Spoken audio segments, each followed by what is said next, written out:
Welcome everybody to episode 4. If you are still playing old school and still following these guides, you are likely at a point where you are starting to wonder why. Where you are, what you're doing, your existence in this place, and what is this place? Not too unlike the questions people ask IRL. So this guide is here to explain where you are, what is old school RuneScape, and some of the who, what, where, when, why, and how of the game. What the game is, things you might see in the game, different strategies for the game, and kind of the history behind old school and how it came to be. So, first off, you might be wondering why this is called old school RuneScape opposed to just RuneScape, for instance. And that you have to go back to the year 2001 when RuneScape 1 was launched. That was what was referred to as RuneScape Classic, and then following that in 2004, something called RuneScape 2 was issued. RuneScape 2 is most likely what a lot of the people remember. This was the most popular version of it. This had a lot of players, and back in the 2004, 2005, and 2007 range, when RuneScape was very popular among many adults and people also in the earlier age range of preteens and teens, that was when RuneScape was at its height. Following the year 2007, the game started to take on some changes. There was different graphic updates, there was different content updates, and then eventually there was something what was called and known as the EOC, or Evolution of Combat, and that was with the launch of RuneScape 3. So RuneScape 2 basically became RuneScape 3 overnight, and there was a lot of changes to the game, some of which players didn't find very enjoyable. They felt that it changed the fabric of the game, and it changed what the game was, and it was just an entirely different game. Now, a lot of people still continued to play, but a lot of people did stop playing the game. And the result of people stopping to play the game was that they went to something called private servers. That is a server that hosts this game very similar to the way it looks, or if not identical, the way it looks as you see now. However, it is not a jagex run server. So somebody else could be profiting from something that looks identical to the jagex product of RuneScape. And in order to curb this problem, in order to nip this problem in the bud, jagex came up with a solution. The solution to this problem was to launch a version of the game from an old school perspective. So for the players that left and enjoyed the game as you see it now, they would put servers out known as the old school RuneScape servers, and that's why the game isn't just simply called RuneScape, it is known as old school RuneScape. And in order to do this, they had to take a data date. And the data date that they used was August 2007. So you'll often see people refer to this game as 2007scape. However, since its launch in 2013, February 22nd, 2013, the 2007 data date and framework has changed. There's been many updates since then. However, that was what it was originally based on, and that is why it's referred to as old school RuneScape. On the screen now, I'm going to put up a few visuals. These visuals of our RS Classic, or RS1, launched in 2001.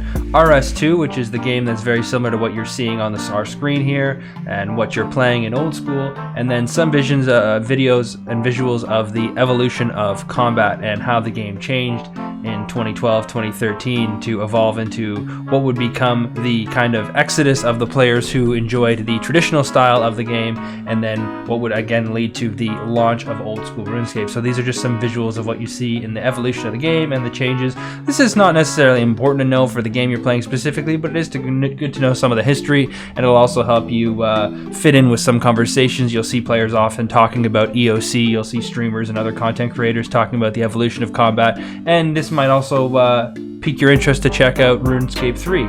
It's a very different game. I have not played it personally, but I do watch the occasional stream of people playing it, and there is no reason why you shouldn't check it out if you want to explore.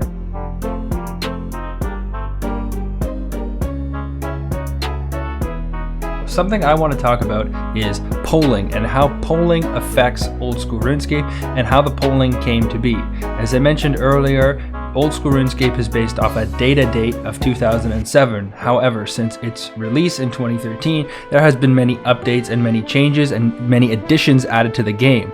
How the developers, how jagex ensures that the changes to the game will be approved by the community and welcomed by the community is something called polling. When the game was first issued, The polling was available on the website itself, but now the polling is available in-game. I'm starting here in Varrock Square at the very center to show you how I'm getting to a poll booth. They are available at every location where you see a bank. Where you see a bank, you'll also see an in-game poll booth. It's very important, as you can see on the screen here, and I will blow this image up.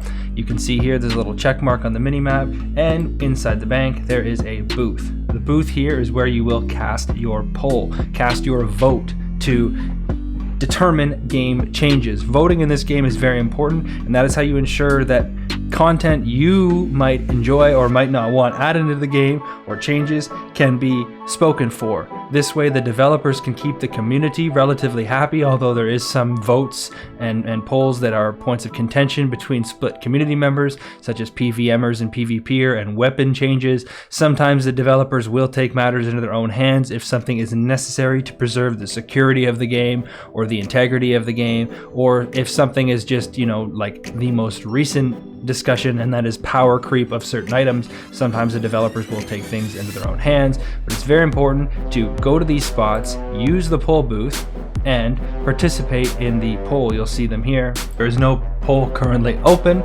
so for instance I can look at this past poll and I can review the questions that were issued in the poll and the response to each one from the community. Okay, in section 2 we're going to talk about platforms, and really one of the major breakthroughs in terms of where you can play the game. So firstly, when the game was relaunched in 2013, it was available on Windows and Mac devices, OS devices, on PCs and laptops, and Mac devices, computers, desktops, and really it was just a computer-based game. You had to download the client and you could play. In 2018, on October 30th, 2018, the mobile app was launched, and this, in my opinion, is one of the biggest breakthroughs for the game for engagement and adding additional players to the game. What this means is that people can now use their mobile devices or their tablets to download the app and play the game.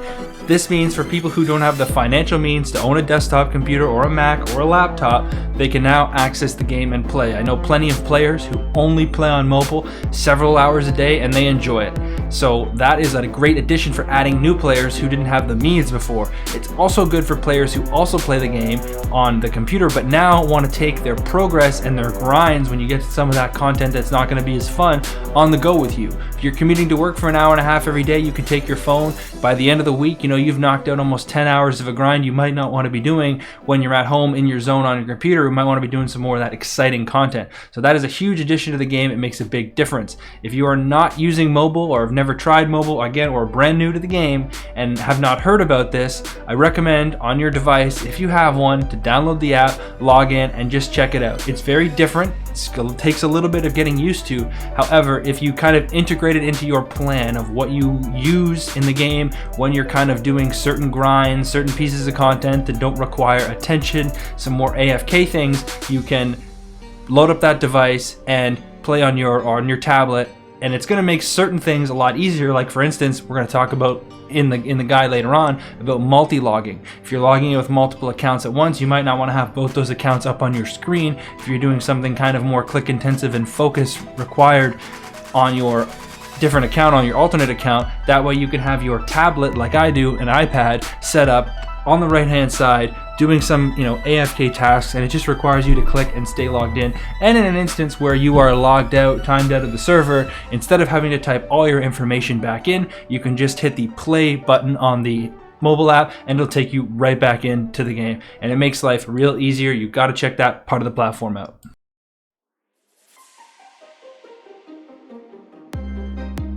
In this section, we're going to talk about the game rules. The game rules are something that are very important to know. They've been pretty standard if you're a returning player. However, some of these rules might not be known to others, and some of the rule changes, if you're a returning player, might not be known as well. Something very easy you can do to check the game rules without going to the main page, without going to the wiki, is you can click on down here, the report abuse, that is the red button here. That's going to bring up this list of 15 different items. So first item here is seriously offensive language. That's going to be language obviously such as swear words or any kind of inappropriate language, racial slurs. There is a profanity filter in the game that people can toggle on and off, but if you're using inappropriate language that's going to offend somebody, they do have the ability to report you for that. Second is going to be scamming, and that kind of goes without saying. That's in most games. That is tricking other players out of their earned items or gold for kind of a fake promise. I will cover scamming a little bit more and how to protect yourself in a later section, so I'm going to skip over that for now. Breaking real world laws, so that's using this site maybe to communicate illegal activities or trading money or scamming in real world.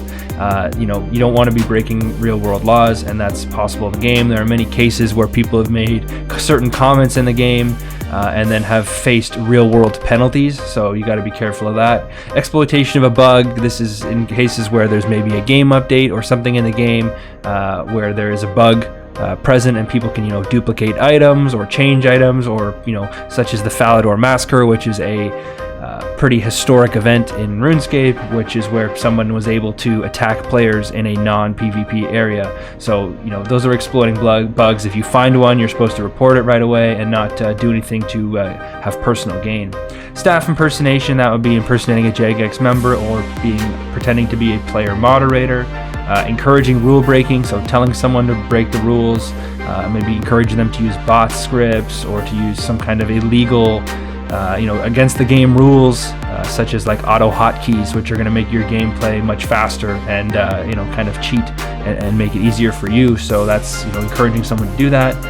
Macroing bots, I am going to cover this in a later section, and kind of bot identification. If you're new to the game, you might not recognize bots, you might not know how they affect the game or what to look for and how they're affecting you. So I'm going to cover bots as well as scamming. Offensive name account, obviously naming your account that when read appears to be something offensive. You want to avoid that. That can get you reported, but at this point you've probably already created your account and hopefully you've avoided that. Advertising websites, that's putting out website names to send people to certain websites. You don't want to be advertising in game. Buying or selling accounts, and this is actually a big one, along with botting and IRL trading for in-game gold, which we are going to cover a bit more in depth. But a lot of new players don't realize how deep it goes for account trading.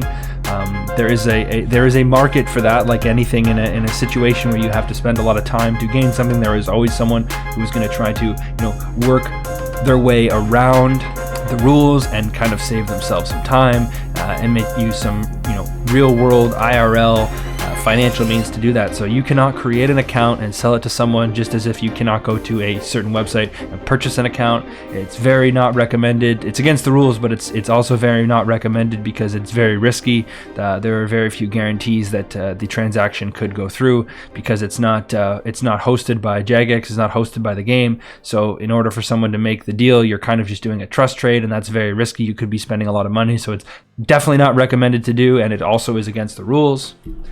Asking someone to provide their contact information. Obviously, you don't want to be asking someone for their real-world phone numbers or address. People do make friends in-game, and you and your friend obviously at a certain point might get some level of trust between each other, but you're not supposed to ask them outright for their information. That's up to you guys if you get into it and start trading information. Solicitation, I think that's pretty self-explanatory, and don't want to go too deep into that. It is something that occurs in the game. If you want to look that up and Google it and just to aware yourself of that, but I don't want to go too into it. Player-run games of chance we're going to talk about in a later section. That's just certain players, you'll notice them at the GE, offering some kind of gambling situation where players would put money forward and you could potentially win per what they're saying to gain more money than you went into. That's gambling, obviously, and that's not allowed because that's run by players. There's no way to verify its safety, security, or the odds put into it, so it's recommended that you don't use that. It's against the rules. Rule number 14, that's just disruptive behavior. That's pretty self-explanatory. And real-world threats. There have been players in the past who have made threats to people, translated through the game to real-world, real-life situations, and those players have been dealt with by local authorities. So you don't want to be making any real-world threats. You don't want to be making any threats in-game either. If somebody is annoying you, or somebody's getting in your face, it's better to just switch worlds. You have the option to switch worlds. You have the option to ignore the player. You want to avoid conflict. You don't want to get into it with people. It is a video game. People often get a little hot-headed, but you want to just put yourself as far away from that as possible. Don't get involved, and keep a distance. If somebody's coming at you, you have the ability to put them on your ignore list so you can't see them anymore, and just leave worlds. That's the best option, not to get involved. And one last thing I want to note with regards to the game rules, and that is something to do with the original rules that were issued in 2013 with respect to multi-logging. I mentioned it earlier in the guide, and I'm going to do a section on it later on, just about how you can log in with multiple accounts. In 2013, it was not allowed for players to have accounts interact with each other. A player could have multiple accounts, but these accounts were not allowed to trade with each other or interact to gain in-game progression at a faster rate. Since the original release in 2015, that rule has been changed, and now players are allowed to log in with multiple accounts at the same time, and those accounts are also allowed to interact with one another. So you'll see people refer to alternate accounts for specific purposes, sometimes farming alternate accounts, cannonball making alternate accounts, sometimes rune crafting alternate accounts. I just want to note that was something that was originally not allowed, but has later since been changed, and we are going to cover that later on in the guide. The next section, we are going to talk about something that you'll see a lot in free-to-play. Members worlds have them too, and members are a lot more aware of them, but you will see this very much in free-to-play, and you might not understand what you're seeing. And that is bots and gold farmers. Bots are computer programs running accounts, sometimes multiple accounts at once on the same page, and you're going to see these accounts do very robotic movements, and they're typically going to be focused on doing things that are going to make them earn money in game. People bot for the purpose, mostly for the purpose of gaining in-game gold. I'm not going to get too deep to the politics, but the RuneScape currency has a lot of real-world value. So people often will try to gain currency in the game to then real-world trade it to websites. As a more experienced player, you will typically get very good at identifying bots in game. If you are at a skilling area, you'll notice these characters make very, very quick movements. They often have no downtime. They could be logged in for a very long time, and they also will not respond to you. They also won't have very much unique clothing on them. For instance, I'm looking at this character here. The name is a little bit obscure. This could be a real player. However, if you look at the name, it doesn't seem like something a player would write, and this person is logged out, but you saw they kind of have the base shield and sword. These accounts aren't something that you'll see, unique dressing on. They won't have, half a set of armor and an amulet, because it's not as if someone is working toward anything. So bot accounts will typically, stand out. They'll have kind of base gear on, and they'll have some kind of an obscure name. Like I said, this could be a real player, but you need to be aware that some of the people in these worlds are in fact going to be bots. And like I said, they're going to be here probably most likely to pick up these cowhides. They're going to walk from spot to spot and insert the cowhides into their inventory, and then bank, and then go and come back. They won't be focusing on training. They'll just simply be focusing on grabbing the raw material. You might ask yourself, why do people bot? And as I mentioned earlier, sometimes it is for the financial gain to get in-game currency, but also other times it is to train skills. People will bot accounts to train skills for either resale to other botters for specific purpose bots, such as doing bossing. Certain bots are geared towards bossing, so one bot farm could be training accounts and selling those accounts to another bot farm to run at a specific location for a specific boss that has a script to run and fight that boss. Also, people could just be training accounts for resale, like we talked about in the game rules. People will try to make accounts and then resell them on the secondary on the black market, so they could be training skills for that purpose, but mostly you will see botting for in-game gold. Here, for example, in the free-to-play worlds, we have an account. This name is very, very bot-like. It has numbers and then some kind of a word and then another set of numbers. That is very common among bots. I think you would find that if you talk to this player, they wouldn't respond. And as you can see, this player on the screen, they are making very, very robotic movements. They are moving from here and then moving away and then gonna always do something very, very quickly. There's gonna be no delay. There's gonna be no AFK. So it's important to watch out for that. And if you have the ability, once you start to recognize them, make sure you are reporting bots, because you want them out of the game. They are your competition and they are going to choke out your ability to progress in the game. Lastly, I would like to talk about gold farmers. Gold farmers are different than botters. Botters are run by computer software programs, whereas a gold farmer is a legitimate player playing the game to earn currency. They are then going to use the in-game currency and make an in-real world trade for a real currency, which is against the rules. The tricky part about gold farming is a gold farmer technically does not break the rules up until the point where they make a trade to an account and then gain real world currency or make the real world trade, and that is very, very difficult to track. So these accounts typically do not get banned. If they get banned, it's because they have simply gotten sloppy or Jagex has been watching that account. However, like I said, 99% of the time they are not breaking any rules. They are simply just playing the game and earning money. However, it is important for players to know that these people exist. It's better to just give them distance. Don't interact with them. Don't try to feud with them. Don't try to fight with them. Just let them be. And if you suspect that they're doing something wrong or about to do something wrong, you can report them, and hopefully the powers that be observe the account, and if so, they get banned. But it is good just not to interact with them and let them be. On the screen now, I'm just going to put up a quick summary of how to identify both a bot and a gold farmer and kind of the ideology behind both. Take a quick pause of the video and read through if anything wasn't clear, and then we'll move on to the next section. Alright, in this section we're going to talk about something that's a little bit more one-on-one and personal. So I did this bit on cam, this little bit of intro just so like we can talk together. And that's kind of like scamming, luring, and protecting your account. Kind of the saying, if it feels too good to be true, it is. That's a good motto to have in the game.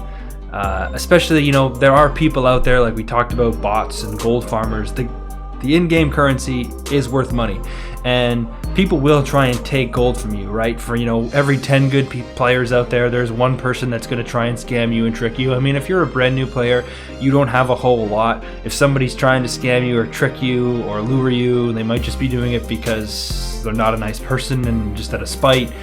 Not necessarily for your in-game gold. But as you get more and work hard, like especially if you're a free-to-play player working really hard to get up to a bond, you know, you're gonna have a couple mil in your account. Someone's might try and trick you. So it's important to know what someone is doing. Like I said, if it's too good to be true, it probably is. However, there are people in the free-to-play worlds, like such as myself and my community, who are going to come in on Fridays, and we do free-to-play Fridays and try to help people and mentor people and, like, you know, give people some stuff to get them set up. So someone tries to trade you some armor in the first area and to give you a little bit of gold and stuff, like, you know, you can have your backup, but, you know, just it's important to be aware of your surroundings. Where are you? Are you in a spot that you're comfortable with? And is that person just trading with you or saying, hey, come with me to the bank? If they're saying, hey, come with me to the bank, and it's a bank you know, don't necessarily follow them. Just walk along. Don't, move at your own pace. You know your surroundings. It is a little bit of trust as well, but if someone's saying, hey, follow me to this spot, just say, hey, I want to put all my stuff in the bank first. Put all your, your valuable items. If it just works for some armor, put that stuff in the bank, and then say, okay, I'll follow you. If somebody's not okay with that, then you're going to get that feeling from them, right? Just your surroundings. If you're somewhere where you feel comfortable, continue to be comfortable. Someone says, hey, I'm going to take you to Varrock and show you to the dummies. Like I often say to people, hey, let's go to Varrock. I'll show you where the dummies are, and you can train your attack a lot quicker. Typically they don't have a lot on them. They're like a brand new account in that case, and I'll say to them straight up, I'll be like, look, you don't have a lot on you. I'm not really worth my time to try and scam you. Like, you can go put your stuff in the bank and I'll meet you back here, but you don't have a whole lot on you, so it's not necessarily worth it. So you got to watch out for stuff. You got to be, but the most important thing is know your surroundings, know where you are. If someone says, come to this brand new area, I want to show you something, put your stuff in the bank and go there. Unless you're a hardcore Iron Man and can't die, go with them. It doesn't hurt dying there, right? You know, if someone's saying to you, give me, you know, trade me your armor, the old scam from back in the day was, give me your armor and I'll make it trimmed, I'll put gold trim on it. You know, don't fall for that. Don't trade something to someone else, right? They're all also very, like, there's a very in-depth network of scamming and lures, and I'll put a couple of video suggestions up on the screen. There are some great content creators on YouTube who've done some pretty in-depth looks at scamming and luring, and I'm not going to try and go into it because they've done a better job. So I'll put you in their directions, but you'll see people often, sometimes someone at the Grand Exchange, for example, will try and give you, here's this like, you know, $5 million piece of armor or weapon, you know, put that on, you look cool, and then say, now follow me. They'll try to earn that fake trust. So you just know your surroundings, right? And don't get too hasty. If somebody's forcing you or, you know, freaking out at you for doing something, trying to put pressure on you, you know, you get that vibe, right? And even if someone is being legitimate and trying to give you a whole bunch of money and they just want you to do one little thing and you don't do it, you haven't gained anything, but you haven't lost anything. So, you know, just play it by ear. But you can typically feel people out and just know your surroundings.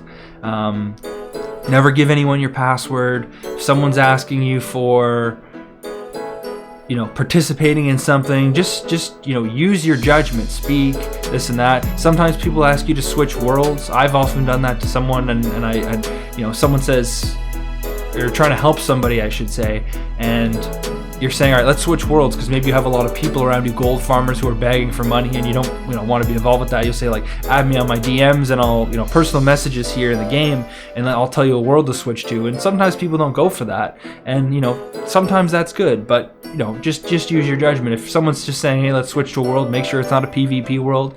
You already know the spot, right? So just be careful, but use your judgment. There are good people out there, and there are also people trying to scam you. So I'm just I'm gonna put a list up on the screen of different videos you can check out about scamming and luring and account protection.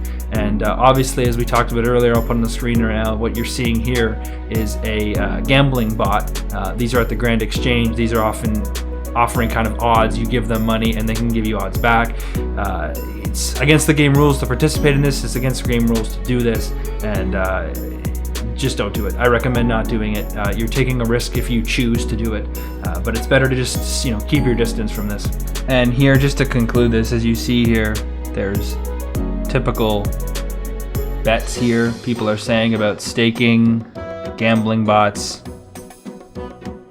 You know, just be cautious of that. Be cautious of people offering giveaways, big giveaways, to join Discords. People will often get you to join a Discord, and they'll then send you some kind of a key loader, some kind of a key logging virus, which will in turn then, you know, upload itself onto your computer without your knowledge.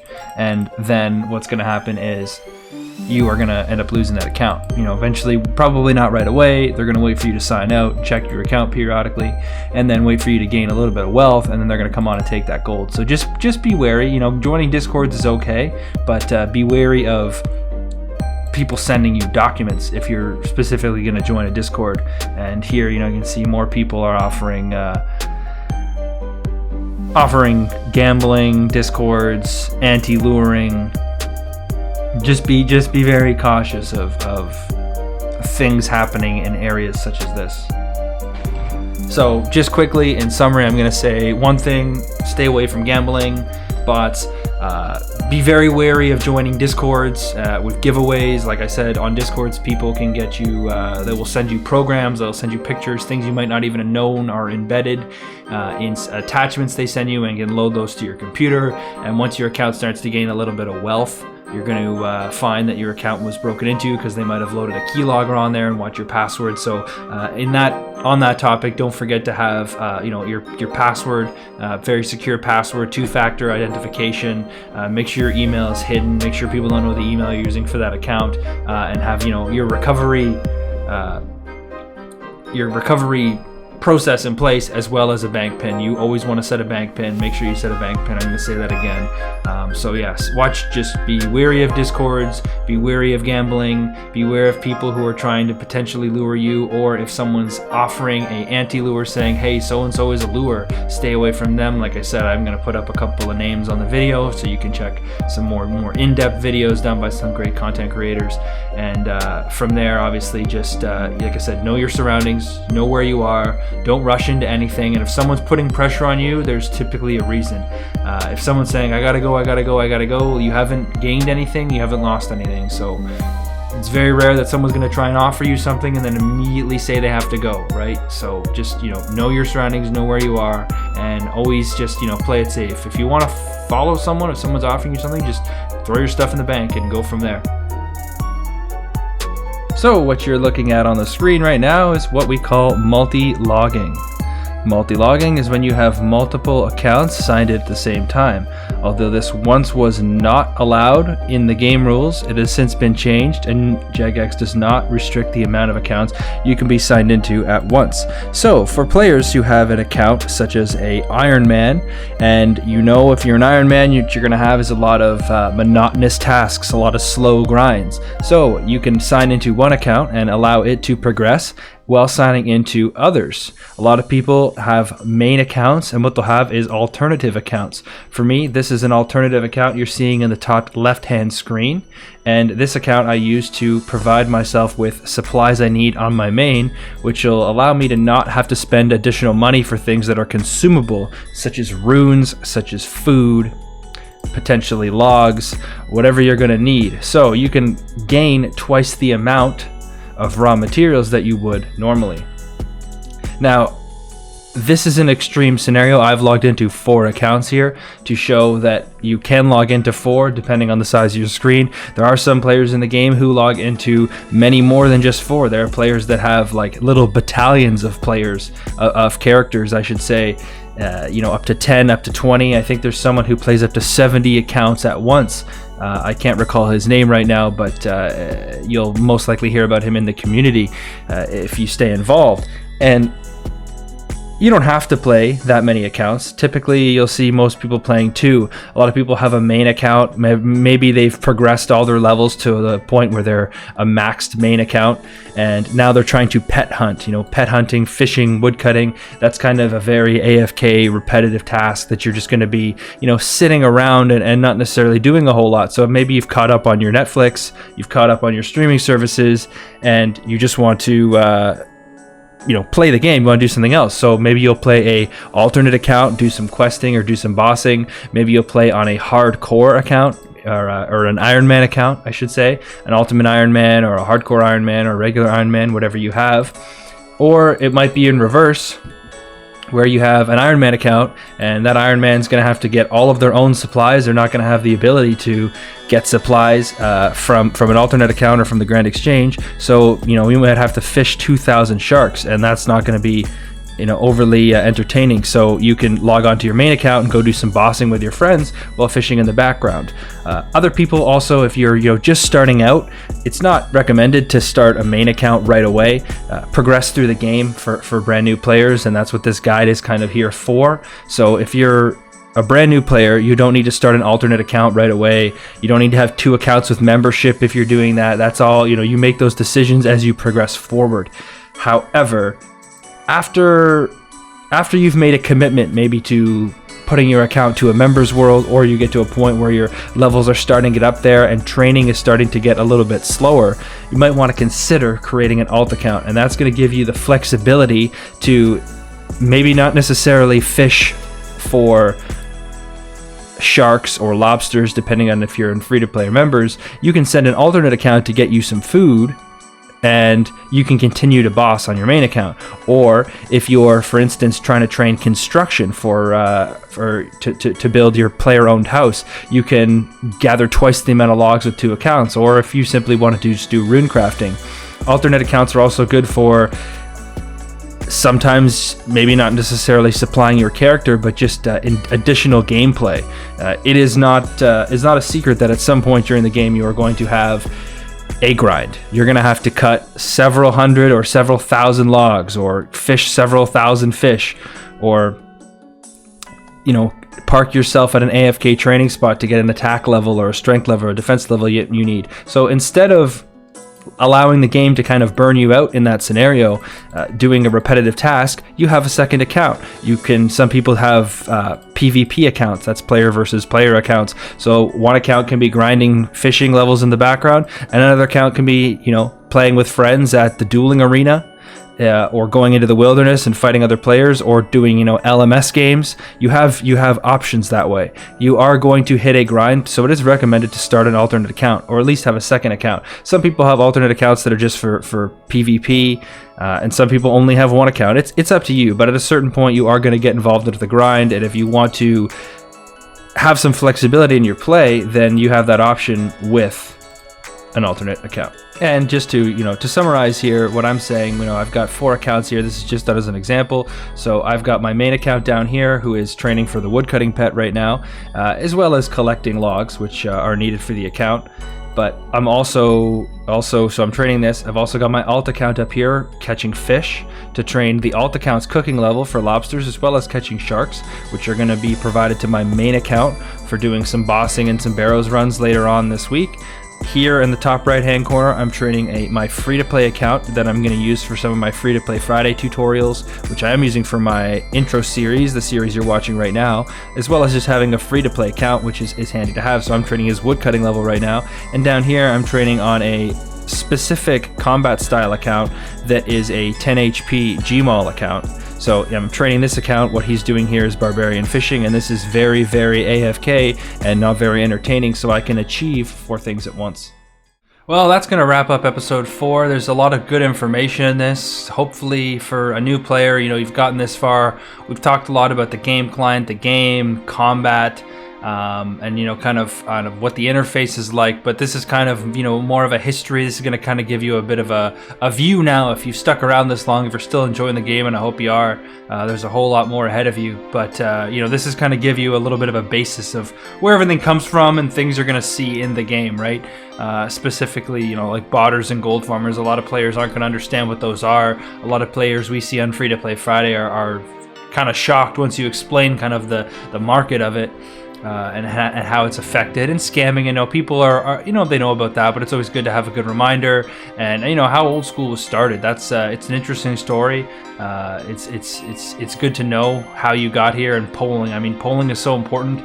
It's important for players to participate. If you stuck around this long, you're probably at this point looking towards membership. You know, you've probably met those other requirements, and once you become a member, you got to go out and, you know, review the community posts and vote, because it's so important on the content, the preservation of what the game is now, as well as, you know, adding new content that's going to help the game. So that's the end of episode 4, and episode 5 is going to be the end of this series, because that's for the most part going to give you a great start. If you've made it this far in the guide, then you've probably made it pretty far in the free-to-play worlds.